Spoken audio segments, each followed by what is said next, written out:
Hello, everyone. Good afternoon. We're joined by Giovanni from Amazon, who's going to be talking about cross-platform television application development. And Mike, to you. Thank you, Jack. And thank you for coming. So, how many of you have already developed for TV? Raise your hand.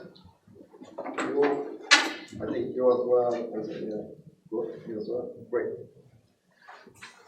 So, I'm Giovanni Laquidara, and that means that I'm Giovanni Laquidara. I'm developer advocate at Amazon. So that means that I help developers with content, source code, sample code, tutorials, help developers to build the app for our hardware, like Echo Show devices from Amazon, tablets, also in car, entertainment device, and like I said, tablet, also the Fire TV and Fire TV stick that is sold in Japan as well. It's on the bottom right corner. There is a device that you can plug on the TV to make it smarter. So today I will go through how to develop TV apps with JavaScript, like which frameworks are the most used ones. So first of all, the why, and because many of you kind of like the question like why should I ever develop for TVs, and this. Okay, I'll show you the numbers. So like it's a market that is growing. Like by 2026, I always forget about the number, but the market value is going to be a little bit more than 300 billion US dollars. And the strong adoption are in countries like in Asia Pacific and North America. So the biggest ones that are like seeing this grow as a market. And the market is big, but the number of apps is pretty small. So there are like over 10,000 apps considering the stores in Apple TV, in Android TV, in the Fire OS TV. And this brings like this like 2021 is the most updated data that I had. It's like this is like the 1.5 billion in revenue. The revenue for TV apps came mostly from subscription models, purchase and advertising. So these are the biggest driver of money. But because we are developers, of course, we want to understand what does it mean to develop for TV and how. So first of all, the TV is a big screen. Of course, it can be like but this is pretty simple. And the user usually is laying on a distance that is about 3 meters from the TV, so it's not interacting like with the smartphone, touching the smartphone. And it's a distance that is called usually 10-foot UI. This is like 10-foot user experience. So this is usually what the industry calls the way to interact with the TV, because it's usually like about 3 meters. And like I said, it's not the interaction cannot happen via touch screen because you are far from the TV. And it happens usually with things that you are used to. There is the remote control. This is like a sample for this is not for the TV, but similar one. So you usually have the direction across, so up, down, left, or right, some button to play and change input. So the app that you develop for TV need to consider this as an interface. And there are many remote controls across different platforms, but like I said before, like they almost have the same characteristics, capabilities. And because of this control, because there is the directional cross, the navigation on a TV app it happens a linear way. So the user expects that if you press up, your navigation is going to be happen up or left or right. It's something like sometimes okay, pretty simple, but many apps can mess up when you develop for this. And when this kind of navigation happens, another important part is the focus, and we call this focus management. So make the user understand where is actually pointing at. We don't have like the laser pointer, so we need to highlight where the user is to interact, maybe with the enter button, and then if I press right, it's going to another place. And usually, like there are guidelines to develop apps based on like the focus management. So like you have to highlight more because the user is far, which element is focused. With, for example, like we have like on the left side here, we can see this is a good focus highlight because like it's actually more, it's more visible than the one on the right side. So these are brief things about the user experience, user design. And these are the most important things for the DBA. What does it mean to develop for this? So if you're already develop for mobile apps, you're already used to the fragmentation. You have like Apple and Android usually, so two platforms. But in TV, you have many more different OS, operating systems. You have Tizen from Samsung, from Smart TV from Samsung. Then you have the Android TV from Google, that a different producer of TV. Fire TV from Amazon, the company where I'm working in. Fire TV is based on Fire OS, that is based on Android. So it's a different Android version. So if you develop for Android TV and Fire TV, this Fire OS is going to be pretty similar until a certain moment. Then we have LG that is like based on Web OS. Tizen, so the Samsung and Web OS are based mostly on, we call it like web-based operating system. So that means that you can develop with their own framework or using HTML, JavaScript. Then we have Apple TV, that is own SDKs as well, based on Swift mostly. And then the Roku platform, the Roku operating system, it's its own ecosystem, its own SDK, it's a closed platform, like similar to React, but you need to use their own platform at all. So like you see that there are a lot of fragmentation. And as Amazon, we also introduced a new operating system. This 1 month ago, I was there talking at the conference as well for development, JSConf, where this new operating system called Vega OS, it's Linux based and super lightweight. And we're gonna see in a bit what this means for developers. So there is also a new key of them block. So for like, because like you are talking about, we are talking about fragmentation, you probably could ask yourself, okay, I need to become an expert on the different platforms. Like in Android, I need to develop native Android, Apple, and Apple TV, I need to become like expert of native Apple or Kotlin for Android, and like Swift for Apple TV. But it's not entirely true, because sometimes you can use, for example, the web view in this different operating system, and then you can use your knowledge that you have on JavaScript. How many of you like know JavaScript or are JavaScript developer? Like, I guess many? Yeah? Okay. Yeah. So, for this, you can sometimes, and I say sometimes, use JavaScript. Because, for example, in, okay, let's see the one thing. So, like, you can use plain, simple, vanilla JavaScript, or you can use framework like Lightning.js. This is the website. That is like a framework based on JS, JavaScript, but it's like using WebGL below. And it has a framework on top called Blitz that is enable you to easily create JavaScript app for TV. And there is like the syntax is pretty similar to an XML if you want, where you define the UI elements, the opening and closing the tags, like you can see on the top, elements and something like that. And there is a demo on their website that I can show you. Moving this on the right side. And then, so this is a completely web app.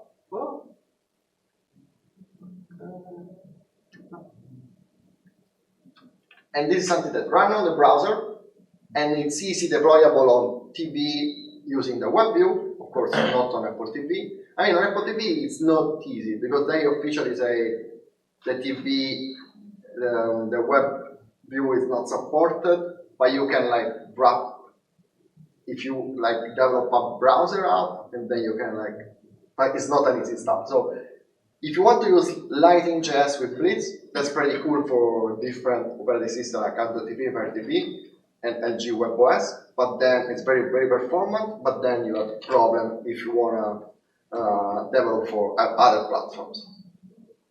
And the code is pretty similar, like I said, to XML.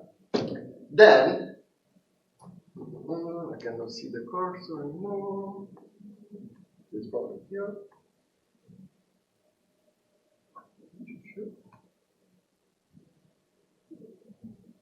So this is a pretty good framework to develop if you don't wanna exclude Apple TV, because if you go to the documentation of Apple, they say that before there was a thing called TV ML Kit.js, but now it's deprecated. So the only way to develop app for Apple TV is like going to the native layer. But then there is another way to use your JavaScript or your knowledge to develop TV apps. This time that works across the majority of the operating system. And this way is React Native. So with React Native, it's a framework that you can use to develop app for Android and TV and Android and iOS, but then you can use even for TVs. And this like is using JavaScript or TypeScript nowadays, so you can like use your knowledge of web application development to develop this. And it's open source. React Native is open source, and it's able to produce the build that are actually native. So you will interact with TypeScript, you develop with TypeScript, but then the build it will happen calling the native API layer. And this is like driven by Meta, but it's open source. And before, like some years ago, there was also like an extension, the API for TP inside React Native. But then Meta decided to remove it from the core to make it like more lightweight. So what happened is like the community created a fork of React Native called React Native tvOS that is specifically for TVs. So this contains all the API needed for TVs. For example, like this is like a pressable that is like it's a UI component to view to show object is actually pressable. While on smartphone or tablets there are API to like understand when the button is pressed, the on press. We also have on TP on focus and on blur. That is on focus when the element is going to be focused by the user using the remote, and on blur when the element is not focused anymore. So you can, for example, use, there are specific API, and this is the most simplest one to show you, to handle TB interaction. So using this React Native tvOS, you can develop for TB. And you can deploy on Android TV, Fire OS for TV, because it's better on Android, and Apple TV as well, because it's going to generate the Apple binary native for TV. And if you want, you can use React Native Web, so the version for web. So you actually change the library, and it's going to produce the web version of your app that you can actually deploy on platforms like Tizen or WebOS. To build on top, to make it easier to build with React Native, there is a Expo. There's a framework on top of React Native and make layering easier. I know that it's like, okay, there is something on top, but it's just abstraction. And that means that in this web page there is written everything how you can like actually develop the things we develop with Expo. But you will have in your project a package.json with all the dependencies, and instead of using the React Native one, you have to use the React Native tvOS. So I think it's like, yeah. The package.json is like the file where all the dependencies on the project are declared. And exactly, if you want to create an app that is like running for TV, I just need this command line instruction. So npx create expo app, so using expo. My pasta, TV pasta, because I'm Italian, I call it like that. And then you just pass the argument with TV, and this is going to create for you a project capable of running on TV with using React Native tvOS with the configuration for TV. And like I said, there is a new kid on the block. There is like Vega OS from Amazon that we presented 1 month ago. In Japan, the new Fire Stick running Vega OS is going to be available in a bit. Now it's available in Europe and US. And Vega, it's a lightweight operating system based on Linux, where React Native is the first citizen. So like, it's the only way to develop app with. And we decided this because like we saw many TV developers using already React Native.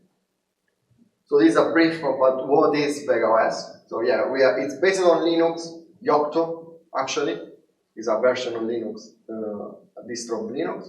And then on top it has its own like middleware. And then we integrated React Native on the operating system. So that means that while in Android or iOS or their respective TV operating system, you had your application with the React Native runtime inside the app. This time, to make it easier, we took the runtime, we took the main libraries, we took Hermes, and then we put it inside the operating system.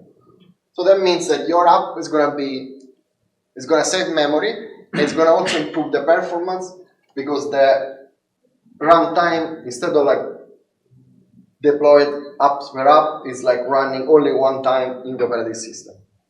There are some solutions about like, okay, different version, this can be the issue, but it's handled by the operating system. And also the libraries are inside the operating system, so it's gonna be optimized for the operating system. So this is the only gotcha in VegaOS. But that means that if you're using React Native for your TV app, you already for free have also the compatibility for the VegaOS that's going to be released soon, like for Japan as well. And you can develop an app like this. So this is a standard TV app that I have the code for, I will show you. So usually as a TV app, the UI has a menu, we call it drawer on the left side, where there is a main navigation point for your user. So the user can press the remote, go on the left and check which page you want to open. And to develop this in React Native, you just use the drawer component. And this is like in React Native iOS or other React Native versions. So like you just declare the navigation with the drawer, and then which screen the navigation will happen to, with the component inside with the different components inside the component attribute properties. Then, for example, you want to do this. You want to create the menu item of the drawer. This is like coming from React or React Native is pretty easy as well. So you will declare your own menu item component with just a view with your style. So you can use like similar things of CSS. It has an icon, so like this, and a title. And then the drawer can be collapsible, so like it's pretty easy. This is like the normal API of React and React Native. Then you will have a grid of content that the user can choose to select its own content, movies or picture or whatever. And this is just like a list. So usually you can use a flat list, but it's not suggested in terms of performance. There are like more optimizer lists for performance because like TV is also maintaining good performance is really important on TV because the hardware can be like less powerful. But essentially just like draw a list of things with the objects that are other UI component. And the movie item component can be, like I showed you before, pressable. So it's just like a view that contains a pressable that when it's pressed, it's gonna call an action on press, or when it's focused, it's gonna handle focus, maybe it's gonna be bigger, scale, and like with something highlighting on the around, and then you can create something like this, a card. Or style is different, there are different names. So this is pretty easy to, these are the pretty like UI that a classic TV app has. I saw before like in the sponsor area, TV, what's the name? You are a developer of TV, no? Yeah, it almost have the same interface because this is the common case of the. So yeah, go on the boots and you can see that it was pretty similar. These are the common use case and user interface of a TV app. TV app can also run on different screen, so sometimes you also need to understand how to handle the responsiveness, pretty similar like the web interface development. So like the responsible of your app. It can run on the car, so like the screen is smaller. And in my app that I develop, you can use like, you can use solution like scale pixel. So yeah, you can have like a function and translating the sides of the elements, so they need to be relative of the screen size. And about focus, that can be pretty tricky because focus is different platform per platform. But in our sample that I will show you in a bit, so based on this, we use a library called reactive space navigation. It's open source. And it's cool because it gives you the components to handle the focus compatible on Android, tvOS, Vega, and web. So it can like translate even on the browser. And essentially you wrap your element in a special navigation view and you can define the direction like horizontal. So it means that this is going to be a list that when the user presses right or left, they're going to be, the only navigation allowed is like horizontal. Yeah, you can use like vertical, and it's pretty useful to use when you have complex hierarchy of UI. So this library is pretty cool to use it. And then see, like for example, you have the menu, but then like you have the cast. I'm not an actor, I just put myself.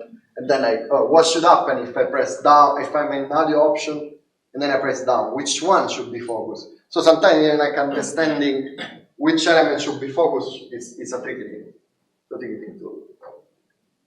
Then you have like I said, the web platform. So I told you like you can use React Native DB, and the web platform doesn't mean that there is Internet Explorer on the DB. That's why I generated these images.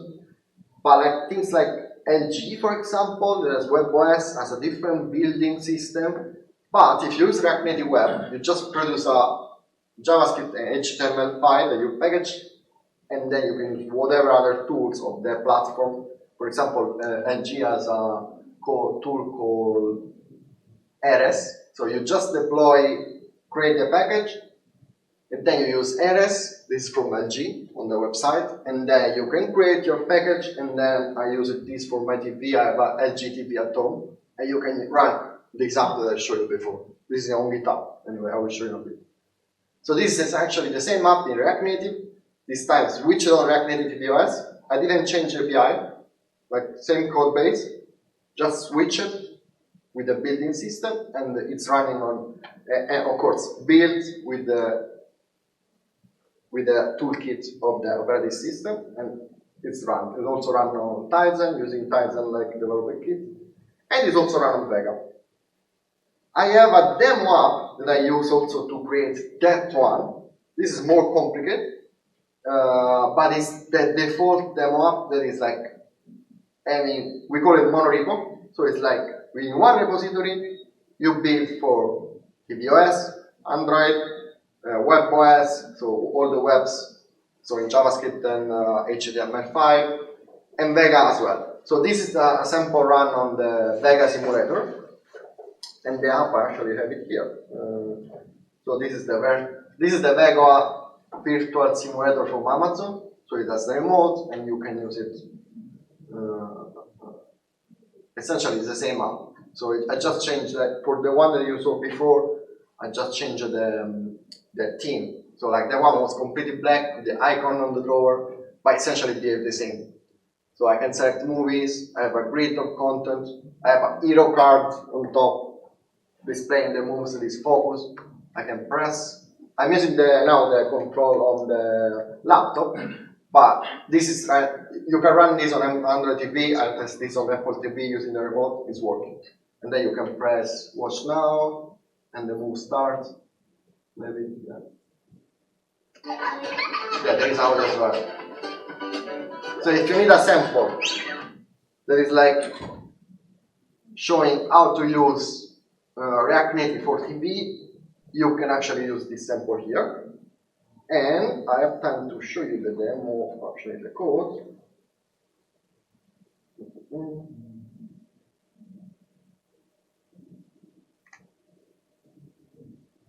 It's on GitHub. I give you the address later.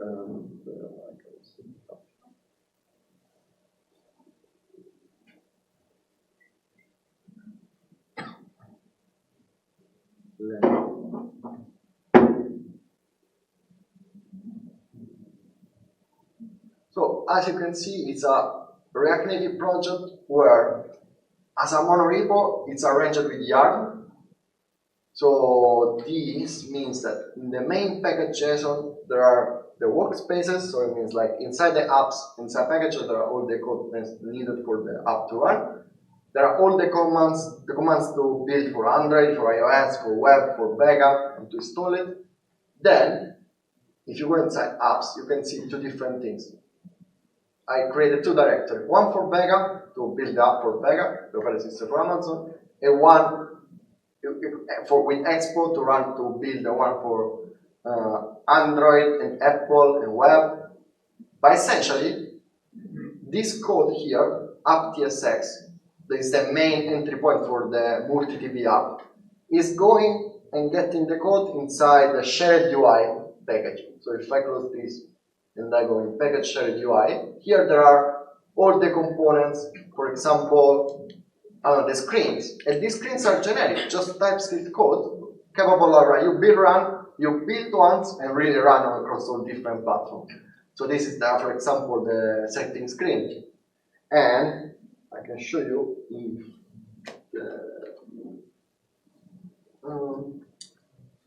it's actually running now, so I can do this. If I go on the setting screen, for example, because it's React Native, I can use the fast refresh. So that means that I can modify the file. For example, I can, let me see, what can I change? Background color? Background color, that'd be easy. Yeah, that would be easy. I think, let me see. The inner container. So let me see, where is the inner container? Yeah, of the setting screen. So let me open first the setting screen. I go here, I go down, setting screen, yes, it's black. Then I go here and then I do, I don't know, let's do green. Yeah, and it's like automatically, but it's like even if you have an Apple TV connected, you can do it straight away. So you can develop and check out like straight away on the TV the effect. You can change everything, like adding a new component, visualizing, like it's very helpful using React Native for this kind of development. It's gonna work on across different platforms as well. And then this is like, see, it's the app running. Oh, before I think I used like, I changed the title, like Giovanni, Tom, but yeah, you can change whatever. These other screens are empty. I just created like to make the user like feel free to what they want to add, but this is like the one, it's a main app that is like displaying the most used UI and user interaction for TP.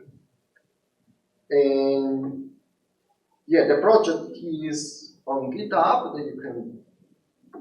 Oh, maybe I have time to show you another things, because sometimes one of the most difficult things in the interaction with the remote control, and I put these inside app remote control. I created an interface in this case that is declaring the events that your app is going to be able to handle. For example, arrow, right, left, up, enter, backspace, these things. And then you need to create the implementation of the difference, because here can be a little bit different. They use different APIs. So the remote control manager .android is going to have the implementation with the key code of Android and even how the listener is implemented for the remote control. The things I call Metro bundler is the bundler that is going to create your app from React Native. Is going to be able to understand which file to use given the build. So if I want to build for Android, when I build for Android, it's going to be used that implementation. This is like for Metro. So you just create a file .android if you want the Android one to be chosen. Or iOS or Kepler is the Vega, is another name for Vega as a different implementation. So you can. There is also this implementation is very useful to understand how TP works. Otherwise, everything is a pure React Native code, like similar to web. Navigation is the same. there is a data layer with the movie, but it's pretty easy to understand. It's getting the movie from a repository on a server, from my GitHub as well. So it's getting movies and preview. So if you want to use this app, you can connect with your movies, you can do it. It's just a JSON file, there's a feed, and then there are the information about which movie to get. And then other than that, like it's really like super easy. So if you're curious, you can check this one. And then also, so yeah, this is the GitHub page. If you want, go ahead and start it. You can access it with this. Yeah, thank you. And also, if you try it and have feedback, open issues. I'm the main developer of this one. Apparently, it's the first app that is open source. It can run on all the TV apps. Yeah, thank you. So there are the URL for Vegas if you want, and on the right side, it's a workshop that you can get on GitHub about how to develop with AI, TV apps with AI for Vega. So it's a bonus one if you have time. Thank you.